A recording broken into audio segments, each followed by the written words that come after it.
Hello, this is Alkratz. As of the time I'm putting out this video, I'm the sole developer of Edingir Odyssey.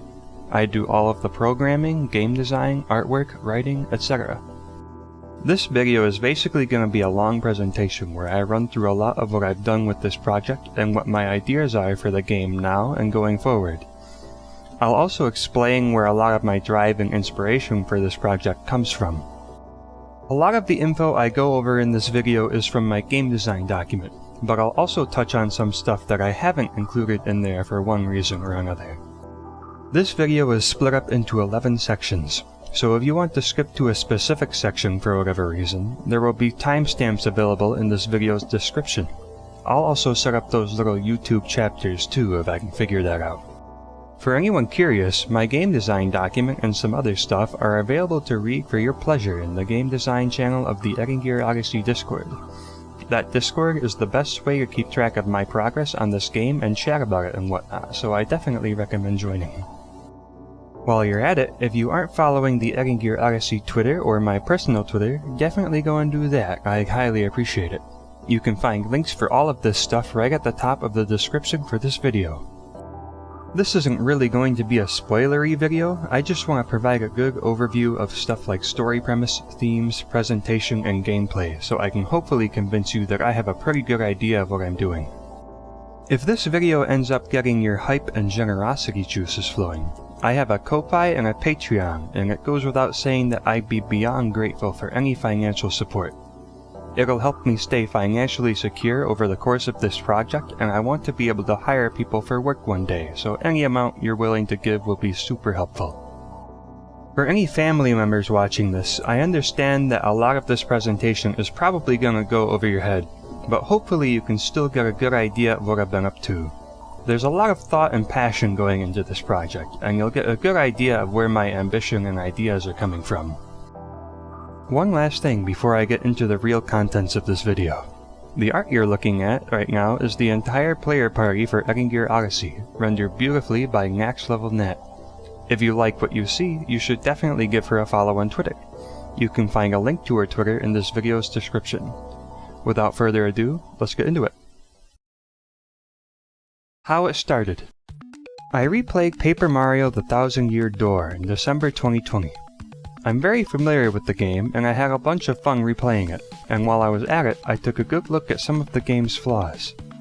I came away from the playthrough with a lot of inspiration, especially towards the presentation, like the audience, stylish moves, and other stuff that gave the game a unique energy and flair. So, I started coming up with a bunch of ideas for what I would want to improve about the game. I had some light experience with game making up until this point, but I was never super committed to any of my earlier projects. However, when it occurred to me that a Paper Mario style RPG would be within my skill level in terms of art and programming, I dusted off my copy of Unity and started prototyping some mechanics in late December 2020. The first thing I built was a primitive stage, and one of the first things I programmed was a spinning effect for a stylish move. The project just sort of took off from there, and I've been working on it to some degree every day ever since. I've brainstormed a vast majority of my ideas for stuff like art, story, gameplay, and progression from the ground up for this project, with a lot of inspiration obviously taken from TTYD, though my goal is to greatly expand on what that game did based on my own interpretation of what made it so great and memorable. Things I wanted to improve. In no particular order, I'm gonna run down a list of some of the major things that stuck out to me when I was thinking about how I could refine TTYD's formula. Feedback and interactive action elements. As someone who isn't a fan of turn-based RPGs, the interactivity and satisfying feedback of TTYD is what really drew me in. The light problem solving involved in overcoming combat challenges was also very interesting to me, because of the novel mechanics and variables that the combat presents. TTYD plays a lot more like an action game than other turn-based RPGs, and I wanted to expand on this. Player progression. I enjoyed the variety and potential utility of badges, but I didn't like their implementation. Badges in TTYD are way too volatile, and easily break whatever strategic layers the game has. In my opinion, the whole concept of badges leads to a game that rewards the most broken build rather than a creative and strategic game plan. I wanted to take some of the interesting functionality of badges and implement them in a more focused and restricted way, while also expanding on the gameplay modifying upgrades and unique attacks that they would sometimes offer. The audience during battles. The audience is really cool in TTYD, and adds a ton of character to the combat, but I thought it could be expanded upon as a proper mechanic. I wanted to bring interaction with the audience to the forefront of gameplay. Stylish moves. Stylish moves are also fantastic, but could be similarly expanded upon. In TTYD, I feel like they aren't all that useful enough to justify learning and executing a whole lot of them. I wanted to bring this to the forefront of gameplay as well. The general stage play aesthetic. I was really interested in a greater emphasis on the uniquely engaging showmanship and stage performance aspects of TTYD, as they're what I think made the game's combat so charming and exciting. Finally, the story. The story of TTYD, while lifted immensely by its lore, settings, and characters, is a fairly basic fight between good and evil, and I wanted to create something a little more compelling. I wanted a story more character-driven, with proper themes and growth within the main characters. So, as you can see, I think TTYD is an imperfect game, and I think it has a lot of missed potential. What I've done, or what I'm currently doing, to expand on all of these elements will be explained over the course of the rest of this video. My vision for Edingir's gameplay. I've been making a lot of references to TTYD, so some of you watching this probably already have a good idea of what I'm going for. Whatever the case, I'm going to break down the basics of how Edingir Odyssey is supposed to play. Edingir Odyssey is a turn-based RPG. The general gameplay uses turn-based combat, and you make friends over the course of the story who will join your party and fight alongside you as playable characters. In combat, gameplay frequently uses skill checks called action commands, as well as a variety of other reaction and timing-based interactive mechanics. These elements lift the gameplay from a simple RPG to an exciting and engaging experience that requires attention and precision, making the gameplay quite a bit more action-oriented than your standard RPG. Over the course of the game, you can upgrade your party by boosting their stats and unlocking more abilities. That's the basic summary of Edingir's gameplay. I start getting into all of the specifics of this game's combat and progression in section 7 of this video. In general, this game will be made to appeal to people like me who aren't normally into turn-based RPGs. I want to focus on gameplay that involves knowledge, tactical thinking, and mastery of your attacks. There will also be a focus on resource management, which ties into mastery of the mechanics. Again, this is all broken down in section 7. For those familiar with TTYD, this game is very similar, but refined and expanded upon in areas of gameplay related to combat and progression. In particular, stylish moves, which I've rebranded a bit, and audience interaction are more integrated into general gameplay. Edingir also has no badge mechanic, and instead, the broad utility of badges is spread out and expanded upon among my battle rank and perk systems, as well as the move lists of the playable characters, which will be much larger compared to TTYD in order to encourage more varied and advanced combat. These elements are explored in sections 9 and 10 of this video. Story premise and themes. To start, I'm just going to read you the whole premise of the story directly off of my game design document. Edingir is a tower-like dimension, surrounded by infinite sky, which houses a variety of self-contained realms in each of its floors. Each of these realms contains a unique world, populated by various races with unique mannerisms and cultures. Each of these realms are contained within and separated by Edingir's ancient gateways. Once every so-and-so measurement of time, each of the arcane gateways are affected by a restrictive seal, and a seer in the lowermost realm of Edingir receives an omen signifying the start of a trial. If an individual collects all of the arcane artifacts required to open the gateways between each realm, and proceeds to the top of Edingir, their wish will be granted. Because there is only one arcane artifact in every realm, and all of them are required to complete the trial, Those in the upper realms of Edingir have to compete with the travelers who collected them before, meaning anyone who wants to have their wish granted will have to do battle. Obviously, many accomplished warriors, and perhaps something more sinister, are vying for the arcane artifacts. In the lowermost realm of Edingir, the beginning of the trial is marked by an exciting fighting tournament, which will determine who earns the first arcane artifact and starts their adventure through the tower dimension. Somewhere in this realm, just in time for this tournament, a brilliant inventor has brought to life a fighting robot who will enter the tournament and compete in the grand trial to carry out the wish of he and his late lover, unifying Edingir and opening its gateways to everyone forever. To this end, the robot is instructed to recruit many powerful allies on his journey, and using the power of his late lover's soul, hold open the arcane gateways between the realms of Edingir, which normally only allow one individual to pass. That's basically what you learn at the start of the game. As the player, you play as the robot, a silent protagonist with a player-chosen name. As I mentioned, the robot is different from travelers who came before him, because he has the unique ability to hold open the arcane gateways that normally limit who can pass during the wish trial. That limitation previously forced travelers to go it alone, but over the course of the story, the robot can use this power to recruit a bunch of friends who will help on the quest to grant his creator's wish.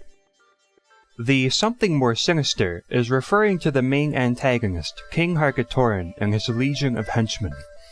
King Harkatoran is very secretive, and almost no one knows about him or his entourage due to how isolated they are. There's a good reason for this, and nevertheless, they can somehow travel freely throughout Edingir, and they have a secret hand in how the wish trial plays out. Unraveling the secrets behind King Harkatoran and his Harken Order, as well as overcoming them, is the main obstacle for the player's party over the course of Edingir Odyssey's story. The story structure of Edingir Odyssey follows the main party as they embark on a linear adventure from the bottom to the top of Edingir. Gameplay-wise, there is no hub world. The game progresses in a linear fashion, save for some twists and turns here and there, with the player routinely discovering new locations and journeying farther and farther towards the top of Edingir. My goal is to create the feeling of finding yourself far away from where you started, as if you were on a real odyssey. The story is broken into 8 chapters and a finale, with each of the 8 chapters being relegated to one of Edingir's realms. One chapter ends and another begins once the player is able to secure the arcane artifact of that realm and move on to the next one. Finding and collecting the arcane artifact can be blocked by any manner of obstacles, and the player will have to unravel the story in order to acquire the artifact ahead of the antagonists. The overall theme of Edingir Odyssey involves overcoming the impact of death, loss, adversity, and other forms of grief through togetherness and collaboration. A majority of Edingir's prominent characters, especially party members, experience over the course of the story or have experienced the loss of a loved one, and character development is focused around how these characters cope with the events and grow from them. The way or the ease that one does so depends on their perspective, where someone with a very negative view of death will have a very difficult time moving on. In contrast, someone who accepts the fragility of life, makes an effort to push themselves forward, and allows themselves to grow closer to their friends and loved ones will experience positive change and growth. As for the way I plan to handle the subject, nowhere in the script will I ever use words like death, die, kill, or any other words that quantify death. As I see it, the way we experience death is abstract, and I intend to approach it that way. I'll use wording like gone, lost, and taken away, and I'll emphasize how characters carry their late loved ones with them one way or another, and how their memory influences them going forward. From my perspective, death is a transition for the dying person and all of the people around them. While someone might be gone from the world, someone who's been taken away will still very much be alive in the people, memories, and other influences that they leave behind. On top of all that, death is a force of change, and this change can incite tremendous positive growth in the people that it impacts. There's no religious angle to this message. Any spiritual elements of the story are mainly used for a fantasy effect in the world building. All in all, life and death are going to be presented as an abstract concept. I think death is difficult to comprehend, but it is what you make of it, and you can grow from it, especially with the help of others. That's the message I want to send with Edingir Odyssey. Another closely related and really important theme is that of a lack of control, especially as it relates to death, though it can also mean other things. Many characters over the course of the story struggle in some way with anxiety related to forces that they have little to no control over. I think it's a feeling that a lot of people can relate with, and in the story it may be a commonality that brings friends together. This not only helps people deal with the anxiety and possible trauma caused by a lack of control in their lives, but also possibly provides the ability to overcome the problems that their anxiety stems from. This will be seen in part with the party's ability to move mountains with each other's help. The robot and his friends end up accomplishing tremendous things over the course of the story, spreading great positive change throughout Edingir and changing it forever. The story and theme for Edingir Odyssey are definitely the core of my passion for this project. I have a meaningful story that I want to tell with this game, and I think it's something that'll resonate with people. I'm keeping most of the info close to my chest for now because it's still being written and iterated on, but hopefully this gives you a good idea of what I plan to say with this game. Art direction and presentation. Edingir Odyssey will use a minimalist art style, where characters are represented by 2D sprites in a 3D environment, and environments are fleshed out with rudimentary 3D graphics. Sprites and textures will be sketchy and painted with a cel-shading look, which is essentially my art style.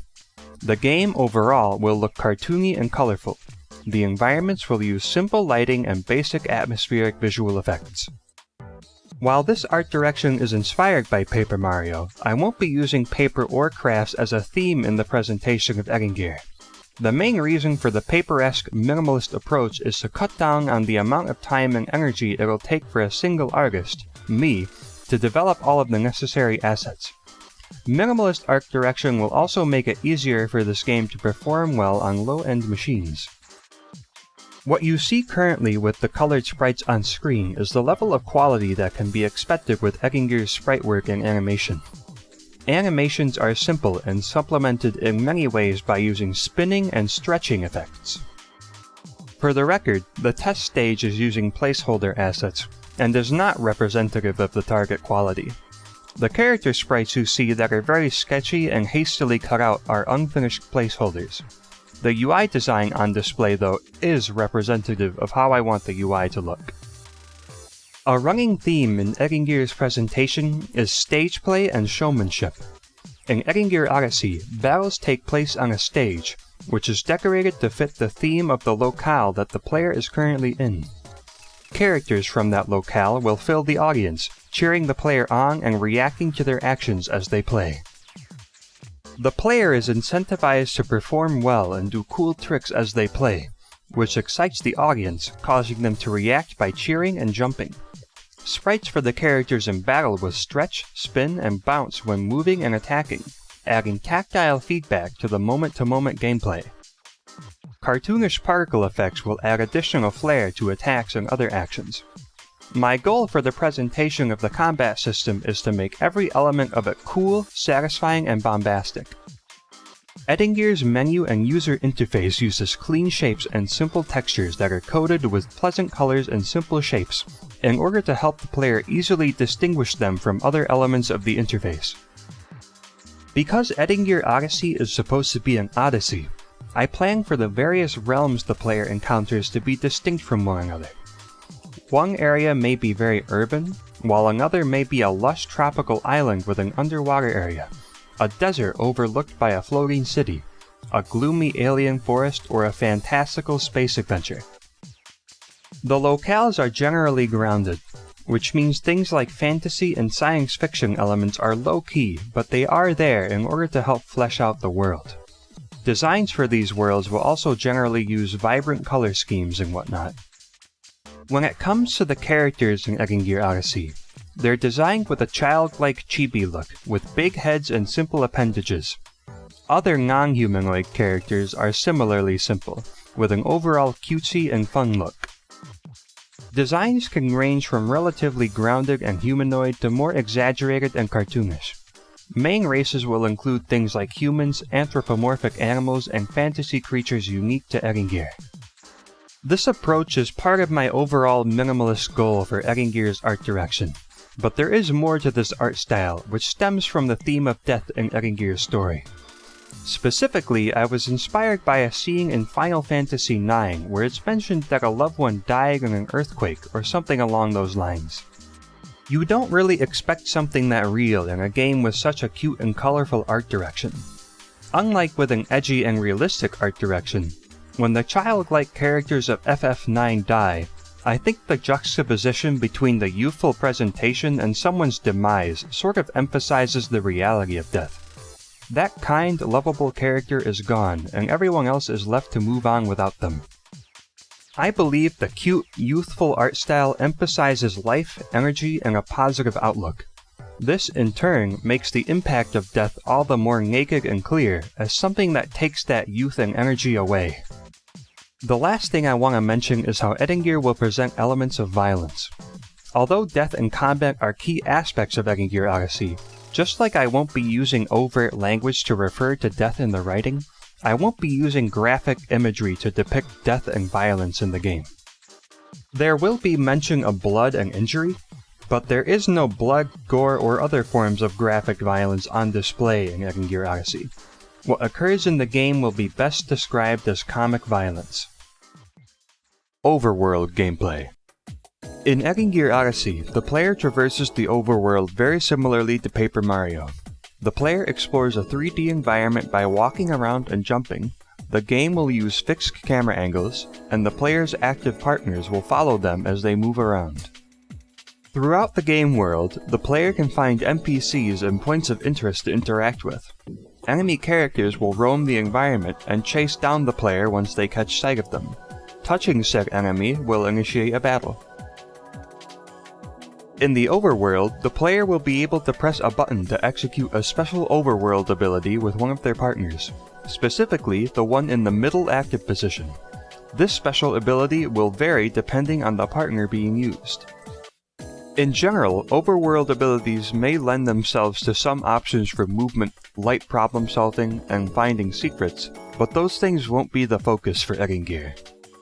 I personally don't enjoy puzzle solving in RPGs. So compared to TTYD, most of the focus with partner abilities will be on basic utility and various options to hit enemies in the overworld with preemptive attacks. Most partners will execute a preemptive attack that offers a unique effect or strategic advantage at the start of a battle. The player can, for example, start a battle with a free attack that deals a lot of damage, or opt to stun the enemy, opening them up to other preemptive attacks and lowering the risk the player's party faces during the start of a battle. To sort of make up for lack of puzzles, I want to add variety to overworld scenarios by focusing on how enemies behave. A bunch of enemies will have their own unique ways that they try to preemptively attack the player. This will hopefully lead to interesting situations where the player has to learn how certain enemies behave in order to juke around them and avoid fights, with certain attacks being more or less difficult to avoid depending on the environment. The player would also be incentivized to use their abilities to get around enemies or strike them first with a preemptive attack of their own. The main method of exploring the game world is on foot, but later in the game, the player will be able to fast travel between realms they've completed the associated chapter for. That's about all there is to say about overworld stuff. If you're familiar with Paper Mario, then you know what to expect. The main thing I want to bring to the table is more advanced interactions with enemies in the overworld. Edingir's battle system. For those of you who are already initiated on TTYD, you'll already have a rough idea of how combat pans out, but there are a lot of new mechanics in Edingir. In any case, I'll break down how combat works from the beginning. Edingir Odyssey uses a turn-based battle system. Over the course of a battle, each of the two teams, the party and the enemy, will take turns performing actions with their teammates, from front to back. The goal is to defeat every member of the opposing team. I'm gonna demonstrate the basics of how a turn plays out by using an early version of this tutorial. After this, I'll go into greater detail about the ins and outs of what you see. At the start, you'll see that I have the opportunity to do something. I'm going to use this action called Analyze and select that hooligan as my target. When I do so, you'll see that this input prompt appears. This is an action command, and I need to follow the input that's shown in order to execute this action properly. In this case, the input is a joystick telling me to hold the up direction, so I'm doing what it says. Then it has me hold the down direction. After that, the action command is finished and the action succeeds. Right there, the robot strikes a pose and explodes with glitter. That was a flashy command. Flashy commands are optional, but they're worth doing. I'll explain how this works in a bit. Now that my turn is over, the enemy is going to attack. When they do so, I have the opportunity to defend myself from their attacks. You just saw me press a button to guard against the hooligan's attack, which reduced the amount of damage I took. Finally, after the hooligan is done attacking, the next turn begins. That's the basic overview of how gameplay plays out in Edingir Odyssey. From here, I'll explain the intricacies of what you just saw. What you're looking at right now is a scene that's more representative of general gameplay. I'm gonna start by explaining some of the information you see around the edges of the screen. The red area is hit points. This represents the health of the respective party members.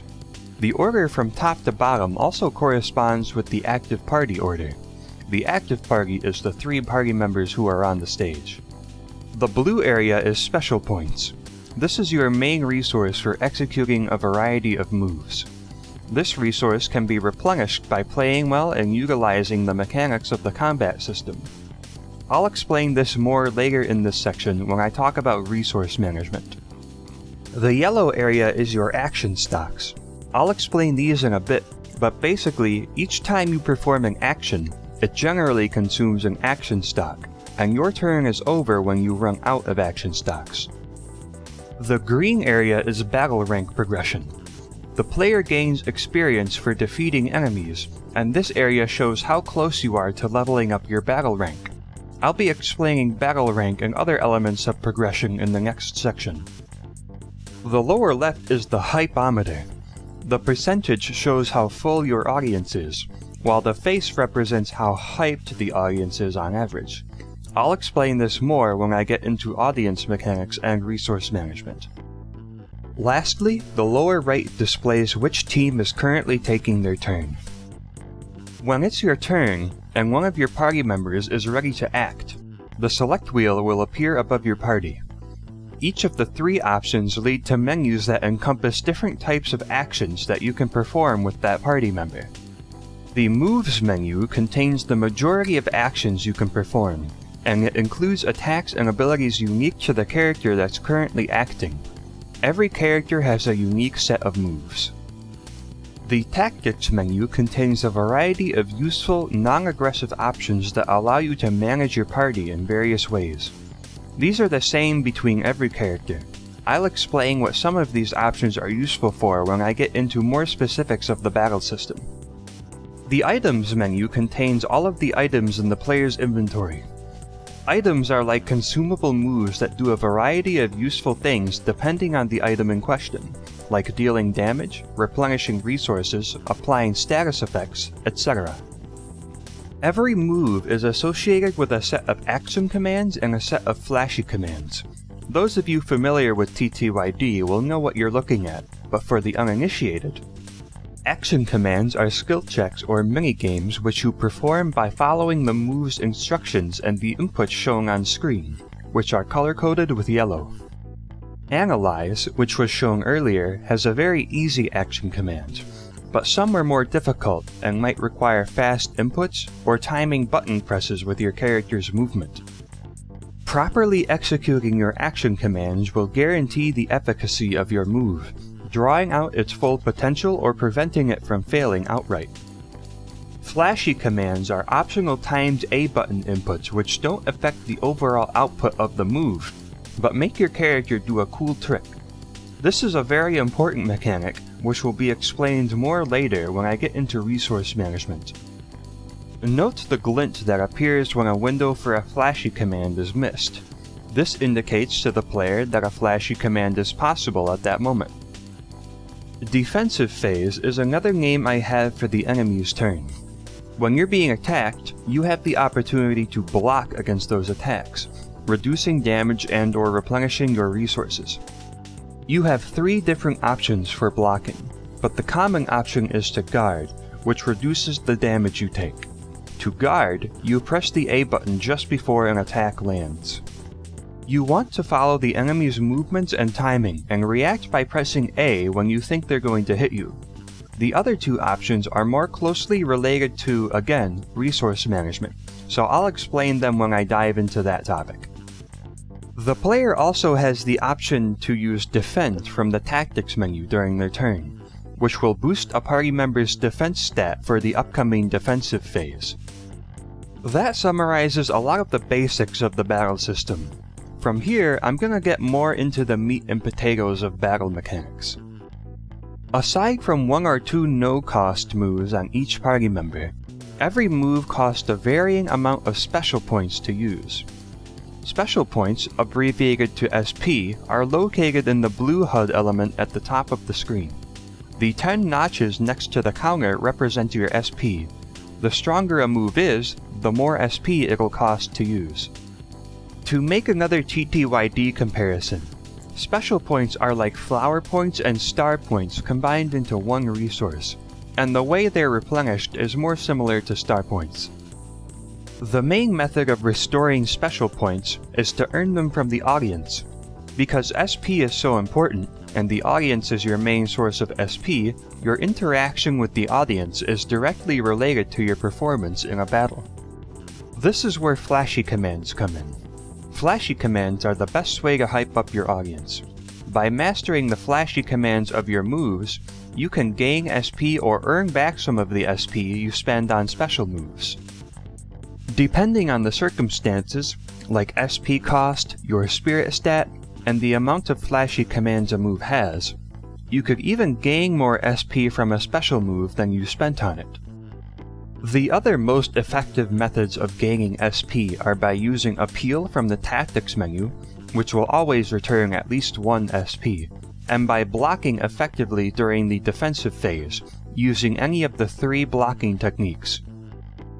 Guarding against attacks will net you an SP reward, and you'll also gain a little SP bonus if you successfully block against every attack during a defensive phase. Your other 2 options for blocking are Reversal and Absorb. Reversal is done by pressing the B button before an attack lands, and while the timing is more strict, meaning you're more likely to fail and get hit instead unless you master the timing of your enemy's attacks, it'll negate incoming damage completely and return some damage towards melee attacks. Reversal replenishes a lot of SP compared to Guard, so there's some benefit to taking a risk with Reversal. It's worth noting, however, that if you overuse Reversal, the character using it will get a fatigue debuff, which will lower their stats a bit. Absorb is done by pressing the A button while holding the back direction. Absorb won't reduce damage, but your character will eat the damage and strike a cool pose. This hypes up the audience similarly to a Reversal, and it also has similar SP reward. Absorb also has a very lenient window of timing. Absorb is an option that the player can use to essentially trade HP for SP, and it could be advantageous if, for example, the player reacts with it towards an enemy attack that does low damage.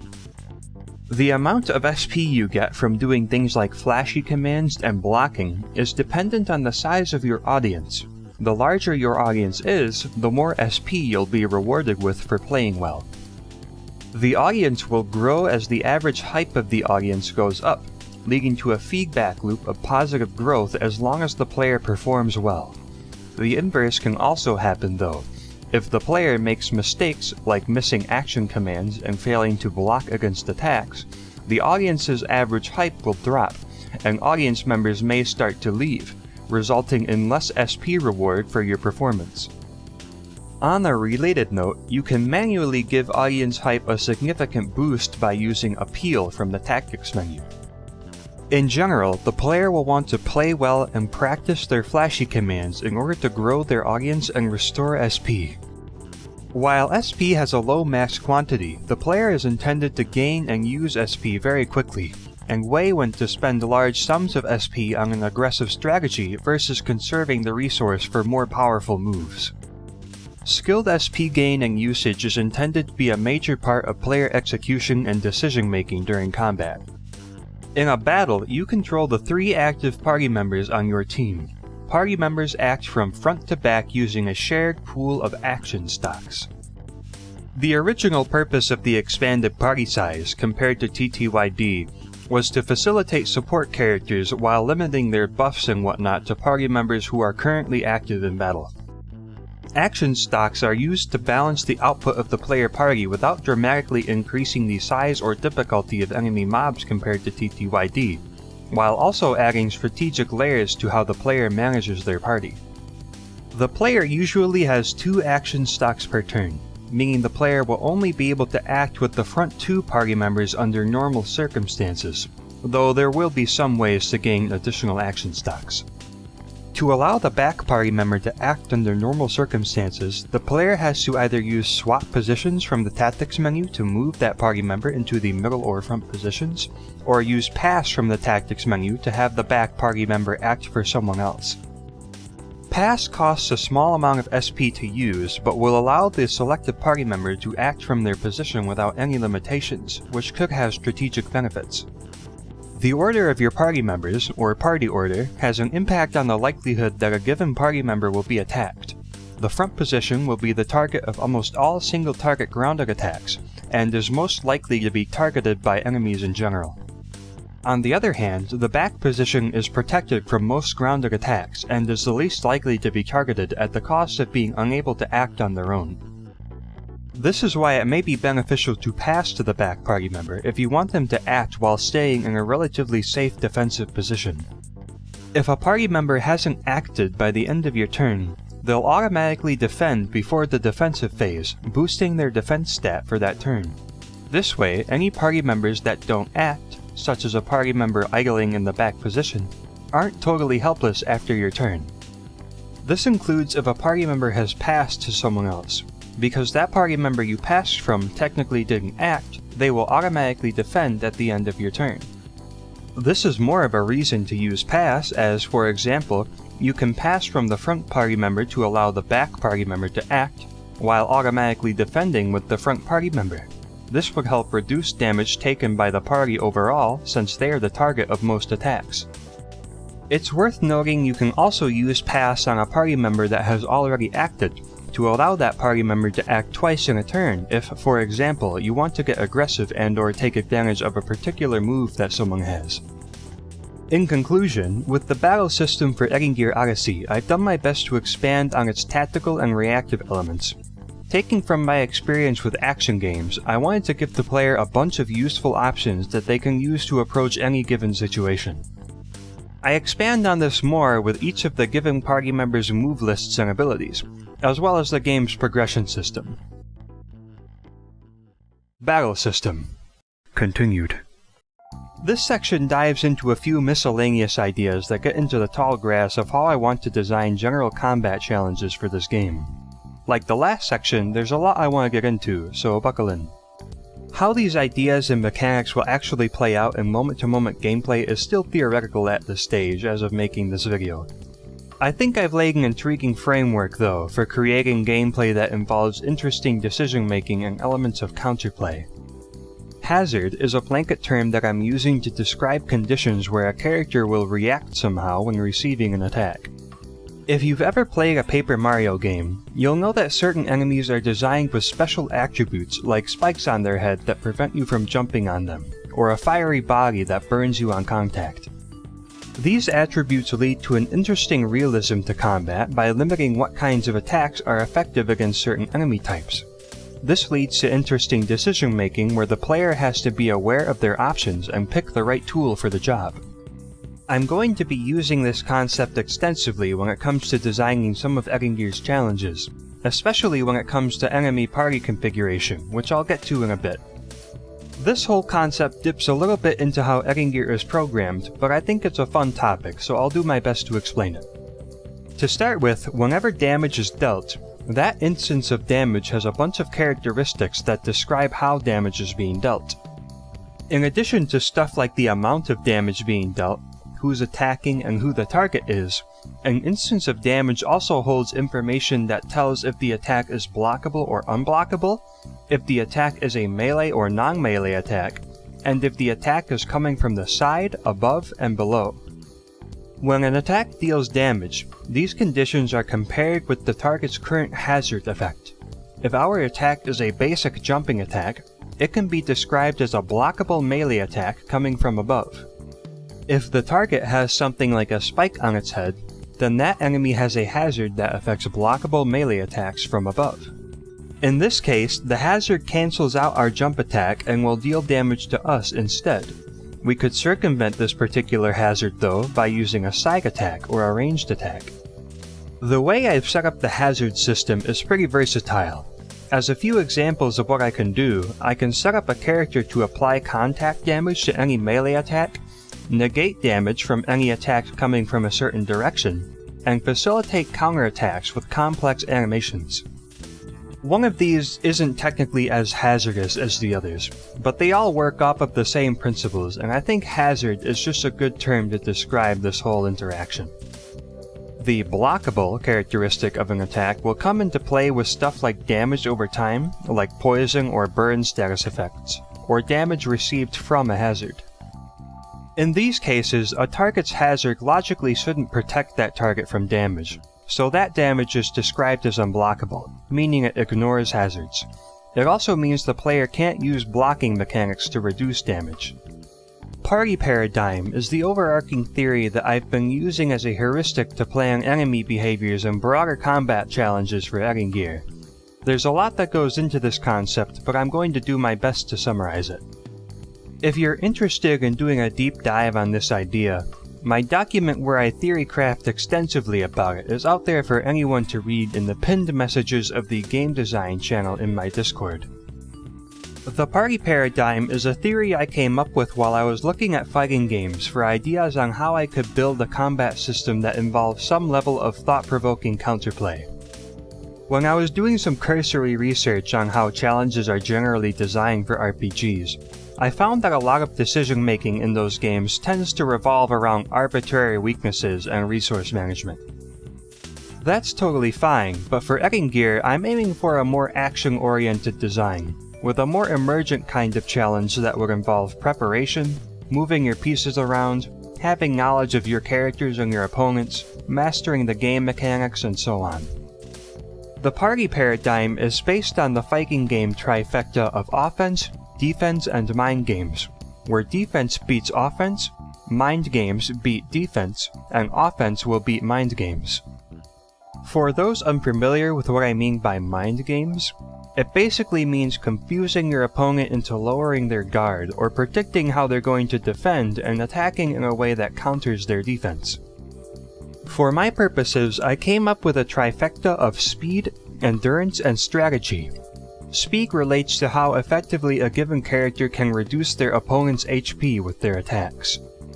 Endurance hinders speed with high HP or defense stats, as well as any hazard, stance, or party position that might limit what attacks can affect a character.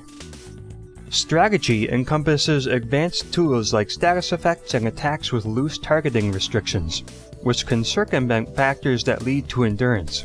Speed then counters strategy for a reason that I'll get to in a moment. A single character can be categorized by at least one of these three aspects.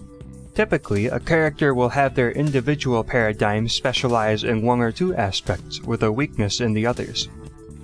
When matched up with one or more party members with their own paradigms, they combine into a more complex and nuanced party paradigm. In this sense, you can sort of see every party member as being just one part of a unique super character. When the player is faced with a challenge like this, they'll have to organize and leverage their own party paradigm in order to counter the opponents. That's the basic overall idea of what the party paradigm theory is supposed to accomplish, but there is a little more to it. For instance, every action takes time, meaning each party in a battle has a limited amount of time to do what they've gotta do before the opponent inevitably reduces their HP to 0. This is where something I call the time budget comes into play, and where speed is established as an effective counter to strategy.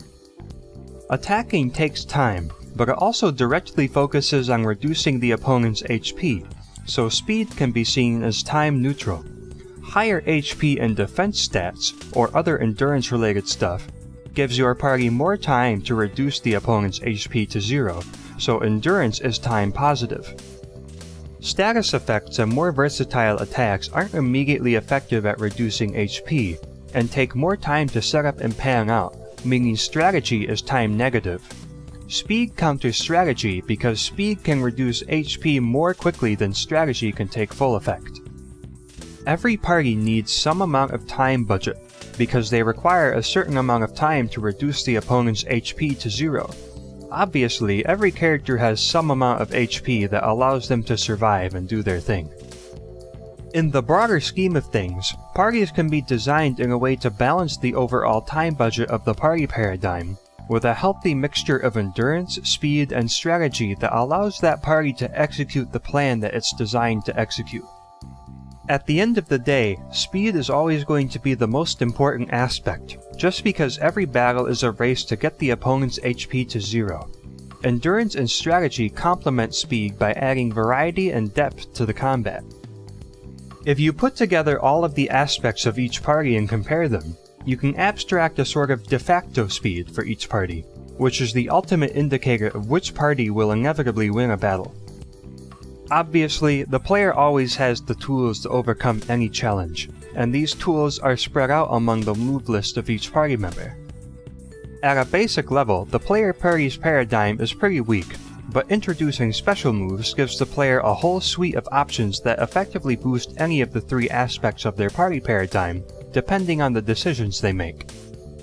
Basically, how the player reacts to the enemy party's paradigm involves how the player sets up their party, which moves they decide to use, and how they weigh the cost-benefit of spending SP on those moves. This is where it'll be important for the player to identify what the enemy party's strengths and weaknesses are, and execute a plan accordingly to counter their paradigm, leading to a sort of combat puzzle. Naturally, better SP management or a chunkier supply of SP will make this process easier and make the player effectively stronger. The last thing I want to gloss over related to paradigms is the idea of the threat level of given characters in a party. The player has the ability to manually select targets to attack, which can dismantle the enemy's party paradigm. It's safe to assume when a player is choosing an enemy to focus on, they'll choose an enemy that poses the most immediate threat to their HP. Generally, enemies closer to a pure endurance paradigm are a low threat, while an enemy that can combine speed and strategy is the highest threat to the player's HP. If possible, the player will target this enemy to remove them from the party paradigm, and then clean up the less threatening targets afterwards. This would be the most economic approach to any battle. By being able to predict player decisions like this, I can theoretically design combat challenges that subtly guide the player towards certain decisions and playstyles. I could also create situations where threat levels are distributed in such a way that there isn't one clear path to victory in a battle, and the player may even have to weigh the pros and cons of how one or more approaches will affect how a battle ultimately plays out. I think a lot of this stuff about party paradigms may sound like I'm saying a whole lot of nothing, but this theory is really just a big tool that I've designed to give me a good perspective on how everything in the combat might interact, and I think this understanding will be really handy when it comes to designing intriguing and memorable challenges. I've also left out a lot of my more specific ideas for the sake of brevity here. Again, if you're interested in reading more, there's a very thorough document available in my Discord. Just know that I've thought extensively about this game's potential. Items are one more thing I want to try to uniquely focus on for combat. I got to thinking about how I could make items more exciting and interesting when I watched a video on a game called Brigand. Without getting too much into it, it inspired me to try to create an item system that's fast-paced and encourages you to use whatever you find. Items are going to be easy to come by. You can buy them from shops, but you'll also get them really often as drops from battles. Basically, there won't be a shortage of items to use, and if you end up consuming any on the field, you can always count on there being another one right around the corner to replace it. In other words, items will be quick and easy to replenish while playing the game normally. You'll only have a maximum inventory of around 8 or 10 items, so you might come across more items than you're normally inclined to use. Ideally, this will encourage the player to use the items they find in order to constantly free up their inventory for new ones, rather than having to ignore or discard items all the time and throw away their potential benefits. To help a bit further with this, I want items to be snappy to use and consistently beneficial. They won't have super drawn-out animations and will typically just do exactly as they advertise without the need for an action command. Items will be a fast and reliable way for you to not just restore HP and SP, but also consistently apply status effects and deal defense-piercing damage and stuff. In this way, they sort of have their own little utility alongside your moves. Obviously, if the player isn't interested in using items all the time, they have the option to ignore most items and just stockpile whatever they want, at least to the best of their ability with the limited inventory space. Enemies will use items often as well, and this is the main reason why I want to bring up my approach to items in this section. You'll commonly come across an enemy party that you may have seen before, but one of its party members is now holding an item. If you think back to the whole party paradigm concept, you can see how this has the potential to completely change how the player approaches a particular battle, depending on what the item does.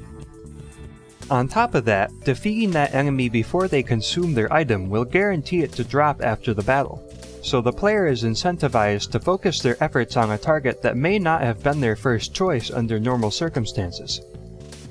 I think making this a not-so-uncommon occurrence will be an easy and fun way to add a lot of extra variety and reward to common battles. I have other ideas for how I'm going to make items an interesting aspect of Edingir, but that's how I plan to utilize them in combat. The conclusion for this section of the video is that I don't have one, so let's move on. Breakdown of the progression system. Edingir Odyssey will have 8 playable party members, with the main robot character plus 7 partners. Each party member has at least 10 unique moves. With the expanded element of tactics in Edingir, the combat potential of all of the playable characters will be greatly expanded compared to TTYD. At the start of the game, the player starts with one character, the robot.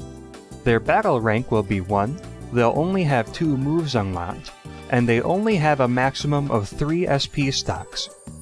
As the player progresses through the game and defeats enemies in battle, they'll gain experience towards leveling up their battle rank, which will unlock more moves and give the player a sum of battle points to use. The player will unlock more partner characters over the course of the story, and when a partner is unlocked, maximum SP stocks is increased by 1, up to a max of 10. The player can equip moves and upgrade stats on available party members by using battle points, or BP for short. As mentioned, as the player levels up their battle rank, they'll receive a sum of BP, which can be applied to moves and stats on a given party member's battle card. The battle card is the heart of the progression system for Edingir. In terms of stats, a party member's vitality, defense, spirit, and power can be increased by spending BP. Vitality increases that character's maximum hit points, defense reduces the amount of damage taken, spirit increases SP gained from flashy commands, and power increases the damage or potency of that character's moves. There is a hard limit to how much a single stat can be upgraded. Note the notches, which indicate available upgrades. Higher stat upgrades will cost more BP. Moves cost less BP to equip and upgrade compared to stats. Investing 1 BP into a move means that that move is equipped, and that character can use that move in a battle. The player can then upgrade that move up to another 3 times, with the first upgrade increasing its damage or potency, its second upgrade increasing SP gained from flashy commands or reducing SP cost by 1, and the third upgrade, or the ultimate upgrade, improving that move in a unique way, typically by expanding on its utility. This could be a new action command, a status effect, a general damage increase, etc. The ultimate upgrade isn't available from the start of the game though, and has to be unlocked, which I'll explain in just a moment. Stats cost quite a bit more to upgrade than moves. Fully upgrading a party member's stats costs the same as fully upgrading all of their moves, with both costing 40 BP to max out for a total of 80 BP to max out all of a party member's upgrades. I know it's hard to tell what those numbers mean in the grand scheme of things just from this video, but just know that I'm trying to balance how BP is spent in a way that encourages players to explore their moves before investing in raw stats. BP isn't spent forever and can be freely added and removed, allowing the player to experiment with builds early on. Later in the game, the player will be able to get most of the upgrades they want, and the gameplay difficulty can be balanced around a certain amount of progression. In theory, during the late game, the player will have to rely on skill, knowledge, and counterplay in general gameplay, rather than the most broken build. That's the end goal of this progression system, lending towards my vision for a more focused and combat-oriented game. Perks are permanent upgrades that the player will be able to gain from a gauntlet of optional combat challenges. They improve and expand on the mechanics of the battle system, simultaneously making your party stronger and introducing additional strategic layers to the gameplay. Shown on screen are all of the available perks. You can pause if you want to read through them all, but a few notable ones are perks that allow you to swap partners without consuming an action stock, allow you to pass once per turn without consuming SP, and give your party members small stat boosts depending on their position in the party order. The most important perk is the first one, which will unlock access to the ultimate upgrade for all of your party's moves. My goal in general for player progression in Edingir was to make it more focused and less volatile than TTYD. Edingir won't have badges or anything like that, but I think I've done a good job of building an idea that still offers an incredible amount of freedom and mechanical depth for players to enjoy. This approach should be much better suited to the sort of varied and advanced gameplay challenges that I'm going for. Playable Characters Overview. In the second to last section here, I'll be providing a brief overview of all of the party members, where I explain a bit about their personalities, playstyles, and overworld abilities. If you've made it this far into the video, I'm super grateful that you're interested enough to listen to me babble on so much about my game. So, before I introduce you to my babies, I just want to thank you really quick and remind you that you can find me and all of the info you could ever want in my Discord and Twitters, which are linked in the description. Anyways, all of the particulars of a given character's move list and unique features are detailed in my game design document, but here I'm going to provide some brief summaries just so you can get to know them a little bit. For the record, some of the stuff I talk about here is subject to change as I continue to brainstorm and balance stuff. The Robot. Your silent protagonist. What he lacks in a voice, he makes up for in energy. The robot is a vehicle for the player to get excited about trekking to the top of Edingir. The robot is a well-rounded attacker, with average stats and a lot of utility. If you need something done, the robot has a move that has you covered. As the main character, he can't be swapped out of the active party, but he's designed to be able to fill a broad role and cover the potential weaknesses and shortcomings of your partners, which can allow them to focus on whatever it is they do best. The robot's utilities aren't the best versions of those utilities among your party, but the robot balances that out with a bunch of special moves that cost less SP to use compared to other characters. The robot is also the only main party member with 2 default attacks that don't consume SP. If you're ever having a difficult time with SP management, or you just want to get something done for cheap, once again, the robot has your back. Mars. His real name is Marshall, and Mars is his stage name. Mars is the first partner you find in Edingir, and he's a street kid who's a lot wiser than he looks. In a world where someone has to get the narrative RPG ball rolling, Mars is also the first to take it upon himself to speak for the robot. He's a mama's boy who's doing his best to keep his head high while his family is going through a rough time. He has the tendency to act on his emotions, but even so, Mars is an all-around friendly and righteous dude who loves to fight, learn, and look cool. Mars is a straightforward grounded attacker who focuses on dealing big damage to whoever is right in front of him. His main drawback is that he's limited when it comes to attacking enemies that are far away, hanging in the air, or protected by anti-melee hazards. As you unlock more of his moves though, he'll gain tools that help him cover some of these weaknesses. They can also easily be made up for by his allies as well. When many of Mars's moves are upgraded to their ultimate versions, they gain additional hits and action commands that lift his damage output and cool factor from pretty good to fantastic. Mars also has a defensive edge. For one, his average defense stat helps him take more hits. One of his moves is a counterattack stance that punishes melee attacks, and another is a passive taunt that forces a particular enemy to target him specifically. All of these elements come together to make Mars a valuable point attacker who's good at protecting his allies. Mars's Overworld ability is an uppercut. When you strike an enemy with it, they're momentarily stunned. While they're stunned, you can walk by safely or get a free attack. When you enter the battle, that enemy will be stunned and unable to act for a turn, giving you a big edge. His uppercut can also strike things in the environment, which lends him well to some light puzzle solving. Wanda. Wanda is a princess who struggles with a conflicted father-daughter relationship and just wants to spread her wings and see everything Edingir has to offer. She's a rebellious gal, and she likes to let her curiosity get the better of her. At the end of the day though, Wanda always means well, and she takes after her late mom's strong spirit. She may seem distant and airheaded sometimes, but she's just a little weird. Wanda is a support character who focuses on bolstering the general ability and survivability of the party. She's a weak fighter with below average HP and power stats, but she's great at restoring HP and boosting the stats of her friends. She can also remove negative status effects from the party. She has plenty of other neat and useful tricks up her sleeve as well. Unlike Mars, Wanda relies primarily on ranged non-melee attacks, meaning she can confidently reach any target she wants without putting herself at risk versus hazards and such. Wanda also boasts high SP gain abilities with an above-average spirit stat and moves that boost the spirit stats of the party. Wanda's Overworld ability lets you heal your party's HP on the fly by consuming SP.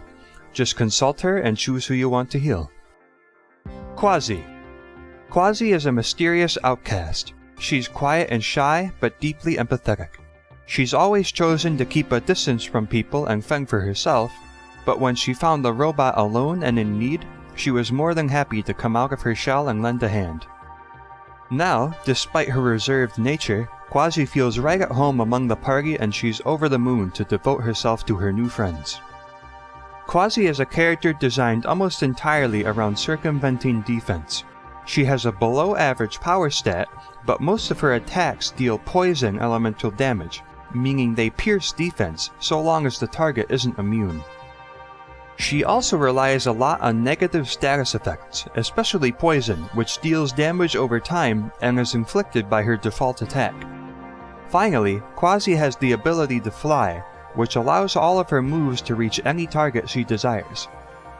Flying also makes it impossible for her to be reached by grounded attacks, though she has lower defense while flying as a drawback. Quasi is also a viable support character. One of her moves allows her to leech life from enemies, and another lets her share that HP with allies. Her above-average HP pool helps in this endeavor, on top of letting her take more hits. Applying poison to enemies boosts the amount of HP she can steal from them. One of her moves can apply a special version of poison, which removes poison immunity and deals more damage over time. And the ultimate version of this move also makes it so that poison ticks return SP to the party. So, with some setup, Quasi can deal a lot of damage and generate a lot of resources for the party, like an attack-support hybrid. Quasi's Overworld ability is Flight. Use her ability while you're in the air and she'll reduce the effect of gravity on the robot's heavy body, allowing you to jump higher and farther. This can come in handy for platforming and avoiding battles, but you'll also get a special preemptive attack when you drop the robot on an enemy's head. Robin. Robin is a loner who's lived like a drifter ever since she was young. Although at first she was competing for the arcane artifacts herself, Robin eventually opens up to the party in the hopes of learning how to cope with her emotions and move on from a tragedy that's always haunted her. She's the straight man of the group, always level-headed, and she always has a sassy answer to any wacky situation brought on by the rest of the party. Robin is a tanky sort of character with a lot of utility. She has above average HP and defense stats, and an expanded window of timing for blocking techniques. One of her moves allows her to negate all incoming damage for a turn, like the defend tactic on steroids. In general, she's very comfortable soaking up enemy attention at the front of the party. Otherwise, her specialty is the bleed status, which is a damage over time effect that has a chance to deal extra damage whenever a character afflicted with it takes a hit. Robin takes advantage of this with attacks that hit multiple times, allowing her to gain a consistent benefit from bleed. One other notable gimmick of hers is a move that allows her to steal stuff from enemies. She'll do damage and likely snag an item right out of their pockets, which you can then turn against them. Robin's Overworld ability lets you use her steal move as a preemptive attack, dealing some damage and giving you a free item to use at the start of a battle. When you use her ability, Robin will leap forward a considerable distance, and she'll even snatch up any loose items she runs into, and strike things in the environment similar to Mars's uppercut. Drake. Drake is a hot-headed dude who loves to act tough and show off his strength. He found his true self when he decided to pick up the pieces of his brother's unfinished business. He comes off as a meathead, but he can be very resourceful and down-to-earth when he needs to be. At the end of the day, Drake will do whatever he has to do to get things done. Drake is a strong attacker. His default attack applies Burn, a damage over time effect. Many of his other moves use fire and explosion elemental damage, which are handy for piercing defense. Finally, his above-average power stat means he can hit harder than the rest. Beyond that, Drake can be described as high utility. He's a bit difficult to summarize, so without explaining every single move he has and how they're different, I'll just say that his move list has a lot of variety and utilizes some unique mechanics. Compared to Mars, who is more of a pure grounded attacker, Drake has a lot up his sleeve to answer many different situations. Drake's Overworld ability is a time bomb. When you send him forward, he'll place a sticky bomb on whatever he hits. The bomb will explode after a few seconds or as soon as someone touches it. The bomb can blow open passageways and knock away anyone that comes too close. Hitting an enemy directly with a bomb will let you use Drake's bomb move as a preemptive attack, which will be a great way to deal a lot of damage at the start of a battle. Karma. Karma struggled to make sense of the world after losing his only family, but eventually found a purpose in doing everything he can to help others, despite his anxiety, the same way he wishes he could have helped his father. He went on to start his own larger-than-life journey through Edingir, with just a small personal goal in mind. Karma's a brilliant and inquisitive fellow who knows just about everything there is to know about Edingir.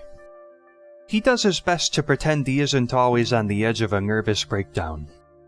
Karma is, in part, a support character that fulfills the role of the inverse Wanda. Like Wanda, Karma has a below-average HP stat and an above-average spirit stat. He deals primarily in applying negative status effects to enemies. While Wanda boosts the stats of the entire party, Karma can reduce the stats of a single enemy, but to a greater degree.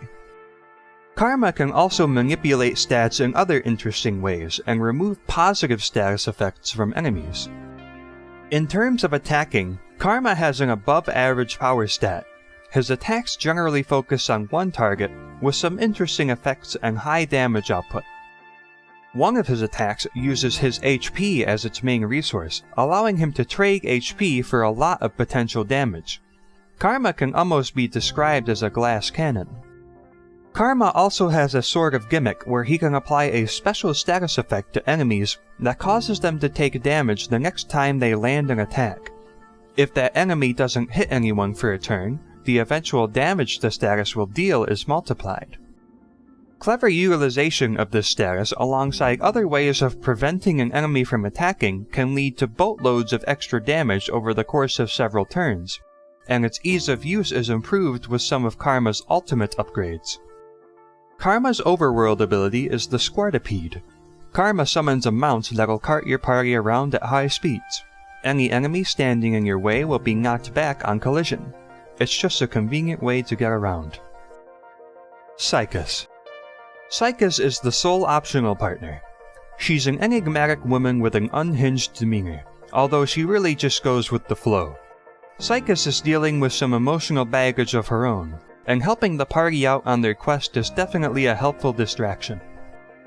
Ultimately, she's more than happy to fight alongside the party if it means she'll have the opportunity to challenge herself. Psychus is a grounded attacker that shares a lot of utilities with Mars, but she has her own unique spins on them along with some special utilities of her own. The main thing that separates her is her incredible potential damage output. She has a below average power stat, but the vast majority of her attacks deal pierce damage, which ignores defense similar to elemental damage.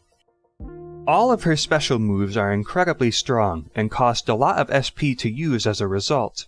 Out of all of the playable characters, Psychus is uniquely SP hungry.